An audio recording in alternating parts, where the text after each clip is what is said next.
উঁচু বা মাঝারি উঁচু ও দোআঁশ জমিতে আখের চাষ ভালো হয়, আর যশোরের মাটিতে এইসব বৈশিষ্ট্য থাকায় আখ চাষে আগ্রহী হচ্ছেন কৃষকরা।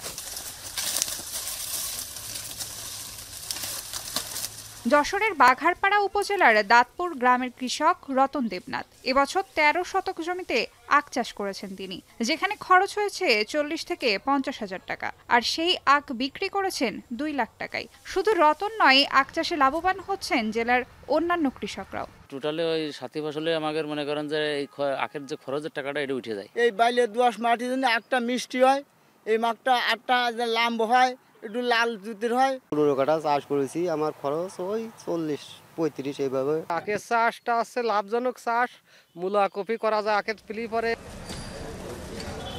যশোরের খালদার মোড়ের আখের হাট, যেখানে অন্তত বিক্রি হয় ১৫,০০০ পিস আখ, যার বাজার মূল্য প্রায় ৬ লাখ টাকা।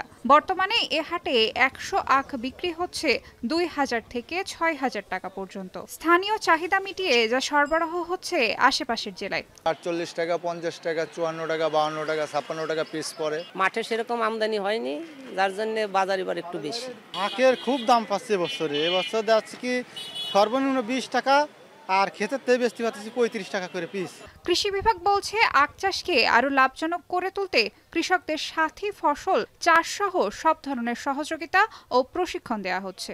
আখের সাথে যেহেতু দীর্ঘমেয়াদী একটা ফসল, এটা সাথে কিন্তু সাথী ফসল হিসেবে বিভিন্ন ধরনের ফসল তারা কিন্তু এখানে চাষ করে থাকে। সুতরাং আমরাও কিন্তু কৃষকদের যাতে একই জমিতে আখের পাশাপাশি বিভিন্ন ধরনের সাথী ফসল উৎপাদন করে তারা যেন আরো বেশি লাভবান হয়, সেটার জন্যও কিন্তু আমরা তাদেরকে উৎসাহিত করছি।